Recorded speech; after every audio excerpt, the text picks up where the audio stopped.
Welcome to Reality Hunt Club. It's a great day today. And what's your name, buddy? My name's Bill Vincent, and I'm hunting a stand that I was told not to hunt. Who by who? Well, by the president of our club says that they haven't been seeing any deer. No, I said we hadn't seen any of the last 4 hunts, but well, boy, it happened now. I had a gut feeling, and my gut worked out in the right direction today. All right, and where? Now tell me the story. Well, we were sitting in a foggy, smoky power line. In fact, we couldn't see 50 feet in front of us until about 8:30, and when it cleared, this buck came out about 10 minutes later and walked straight toward the stand, and I dropped him right in his tracks. Now who is this buck? This is the 911. This is the famous 911 that everybody's talking about. But I'll have to give credit to Frog, who told me that, look out, he's got a big headgear and a little body. And sure enough, he did. Now this is the legend. He's 5.5. We've been chasing him off and on. This is the first year we've actually got some photos, actually seen him. I actually saw him when I was climbing up in the stand. And this is the first time we've actually gotten on this deer since he was a 2.5. He's just been tough. He roams a lot. And Mr. Vincent here is lucky enough to take him. And it was 70 degrees. It was 70 degrees this morning. I think it was low of 60. Just not quite right conditions, but we've seen a lot of deer move, and Bill killed him. So I want to ask the question. You're sitting there bad-mouthing the president, telling you where to put you, right? Right. All right. Are you a happy member? Oh, I'm ecstatic. This is the second big buck I've killed in 3 years on this club. So, yes, and it was all because the president liked me. So, suck up to the president, and you'll kill bucks like this. So would you give our club an endorsement? Absolutely. For $5,000, you can join today. Ooh, don't tell everybody what you're paying to get these premium bucks. But anyway, yeah, we've been hunting the power line pretty good. We saw him a couple of days. I shot my buck the morning. I shot my buck over there, and I actually thought it was him that I shot. And I hunted it for 3 more times, didn't see anything, got off. And Bill got on this morning, and I'll be dang, he got him. But I've been hunting up on the hill. He was hunting over here. I should know better. One thing about it, you got to admit, Chuck and I both said, if 911 is to be killed by a member on our club, he will be killed in this stand right here in 20. And we've been saying that for 3 years. And the wind was the proper thing. The wind was perfect. Yeah. Everything was perfect. Yeah. So thanks for watching the Reality Hunt Club. This episode's not over. I'm fixing to go into some background. I want to talk a little bit more history about this deer. I got some trail cameras, but Mr. Vincent's part's over. So now we're gonna go get some great photos and put those photos at the end. And I want my picture taken with him for sure. And so let's go over the history of this deer and go over just some strategies of what we've seen of him, and just this unique 5.5-year-old buck, 911 the legend. Stay tuned. Now, we had history with this deer dating back to the 2008-2009 season. As you can see this trail camera photo here. In this photo, he's actually a 2.5-year-old deer.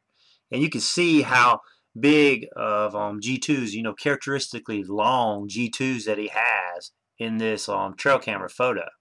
And this is just a 2.5-year-old deer, so this is quite an impressive antlers.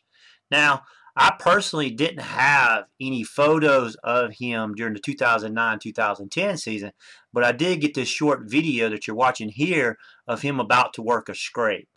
And, you know, once again, you can see his G2s were long. Now, during the 2010-2011 season, we started getting more pictures of him. As you can see, as I'm talking about now, you can look at these photos. And one of my buddies even had a shot at him, and he was about 60-65 yards with a bow, and it was just too far, and he couldn't connect.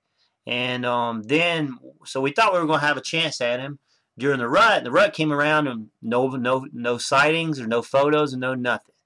So now we get back to this hunting season, the 2011-2012 season, and we got our first ever photo of him at a feeder.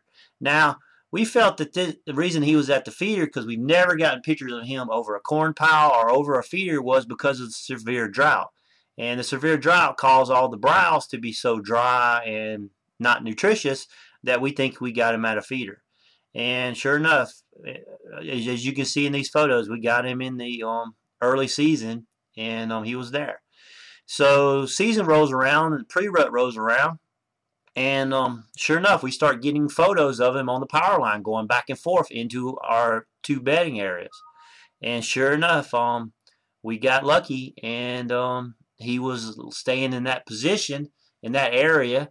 And there was some activity in some of the areas he likes to go, such as they were cutting wood, one place they were burning, one place they were planting. So it kept him in our core. It kept his core area in our area, and we started to hunt him pretty hard. And I actually saw him one day go across the power line when I was getting up in the stand, and that was the only sighting I think anybody got.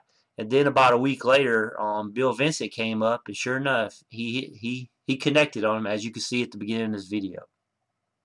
Now, I'm actually glad that Bill got him instead of some of my other buddies, such as Chuck and Frog, because if one of us got it, it probably would have been hard on the other ones to live or continue to be friends with him because of the bragging rights. So with Bill Vincent, he's kind of the outside source, so he can kill the deer and have bragging rights, and all 3 of us can just sit there and soil. As you can see in these photos, it's a great deer, and you can see me playing around with the pouting and my arm around Bill, and just cutting up. Now Bill's killed 2 bucks in 3 years, really nice bucks, and he's got some kind of lucky horseshoe up his butt. I mean, it's just unbelievable. He shows up, hunts one spot, and he knocks them down. And we're up here hunting continuously. But I'm really glad because Bill's a great member. I'm glad he got it.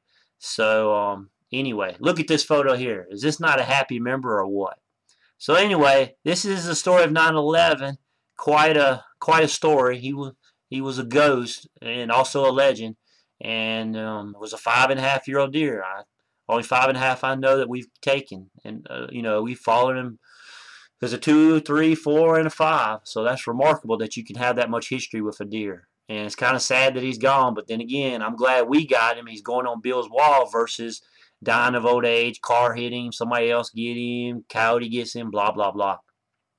So anyway, this is the end of this webisode. Now, go to Facebook and like us on the Facebook. Go to do a search on Reality Hunt Club, and we'll come up and become our friend. Like us. Or you can leave your comments in YouTube. Please leave your comments. I get a kick out of that, even good and bad. And give us show ideas or ideas you'd like to see where we go. And, of course, you can always reach me at Gmail. That's toxicgivens@gmail.com, toxicgivens@gmail.com. We're starting to wind this season down a little bit. We got some more videos coming up. It's been a great season so far. So stay tuned and watch the rest of our videos. Thanks for watching Reality Hunt Club.